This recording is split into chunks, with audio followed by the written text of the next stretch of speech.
Hello friends, welcomes you all in Jarvis campus.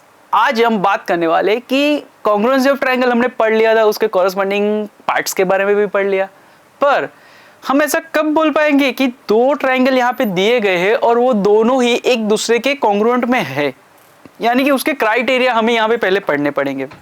तो यहाँ पे अभी आप देखो तो एक पहले तो गेम खेलते हैं।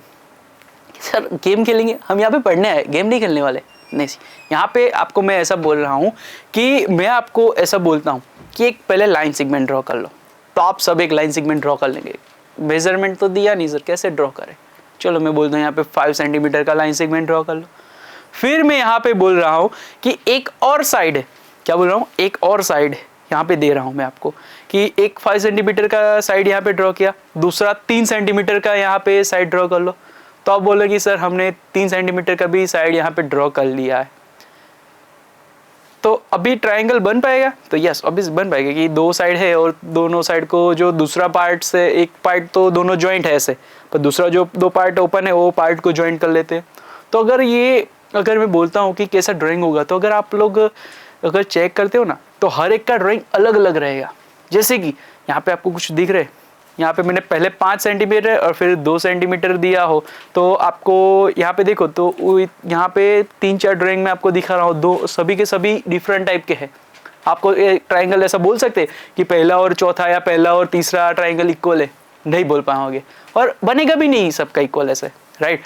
पर अगर मैं ऐसा बोलता हूँ कि एक साइड 5 सेंटीमीटर का था, एक साइड 2 सेंटीमीटर का है और एक तीसरा साइड 3 सेंटीमीटर का अगर यहाँ पे दे देता हूँ, तो आप अगर जब ट्रायंगल ड्रॉ करोगे तो हर एक का ट्रायंगल इक्वल रहेगा।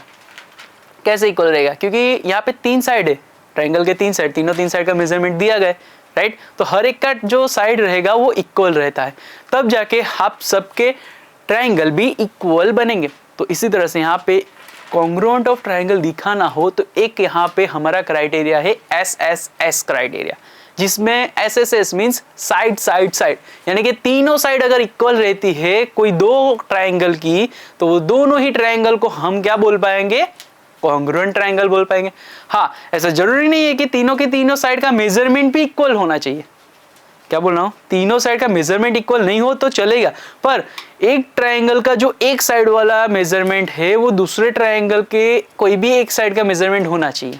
जैसे कि यहाँ पे अगर एग्जांपल ले ABC दिया गया है, ABC में AB 5 सेंटीमीटर दिया गया हो ना, तो दूसरा जो ट्रायंगल है PQR में से कोई भी एक साइड का, यानी कि QR हो या PQ हो या RP हो, कोई एक साइड का मेजरमेंट 5 सेंटीमीटर होना ही चाहिए, राइट। तो इसी तरह से यहाँ पे तीनों साइड अगर इक्वल रहती है तो यहाँ पे हमारे पास एक कॉन्ग्रुएंसी क्राइटेरिया बनता है SSS क्राइटेरिया।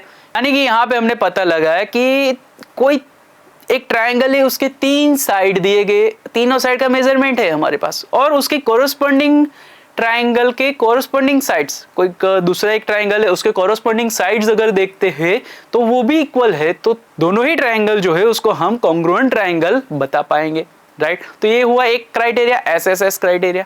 दूसरा एक क्राइटेरिया है, वो क्या है वो जानते हैं। SSS क्राइटेरिया देखा हमने, अभी यहाँ पे बात करते हैं SAS क्राइटेरिया।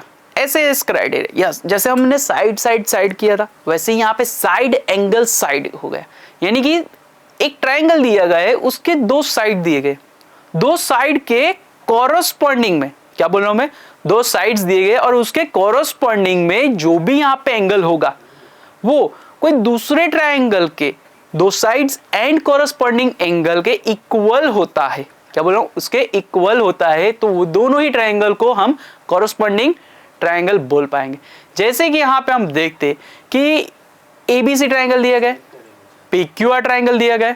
अभी यहाँ पे देखो तो ये जो AB साइड है PQ साइड के इक्वल है, BC साइड जो है वो QR साइड के इक्वल है, और यहाँ पे जो एंगल B और एंगल Q दोनों ही अगर इक्वल दिए गए होते हैं तो हम यहाँ पे बोल पाएंगे कि ये जो दोनों ट्रायंगल है वो कौन से है? कॉन्ग्रुएंट ट्रायंगल है। कैसे? तो कि बाय SAS क्राइटेरिया, राइट। तो अभी यहाँ पे दूसरा क्राइटेरिया हमने पढ़ लिया, SAS क्राइटेरिया। अभी एक नया क्राइटेरिया क्या है वो जानते हैं। तो अभी यहाँ पे तीसरा जो क्राइटेरिया है वो है ASA, यानी कि SAS था तो हमने साइड एंगल साइड किया था, अभी यहाँ पे ASA एंगल साइड एंगल। जब SAS था तो वहां पे हमने 2 साइड और इंक्लूडिंग एंगल लिया था, सेम थिंग यहाँ पे 2 एंगल और इंक्लूडिंग साइड, दो एंगल होंगे और इसके इंक्लूडिंग वाला साइड जो है वो अगर इक्वल रहता है दूसरे एक ट्रायंगल के, तो हम यहाँ पे बोल पाएंगे कि दोनों ही ट्रायंगल जो है वो कॉन्ग्रुएंट रहते। जैसे यहाँ पे आप देखो तो ये ABC एंड PQR है, राइट।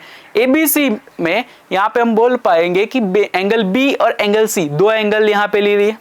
अभी दोनों एंगल के इंक्लूडिंग वाला साइड कौन सा आएगा? Obviously BC side, right. तो यहाँ पे वो तीन यहाँ पे चीज हमें पता है। सेम थिंग PQR ट्रायंगल में angle Q angle R equal है किसके? एंगल B और एंगल C के। अभी ये जो BC साइड है वो इक्वल है Q और R की, इंक्लूडिंग वाली कौन सी साइड होगी? Q और R की, ऑब्वियसली QR। तो BC साइड जो है वो हमारे QR साइड की इक्वल रहती है।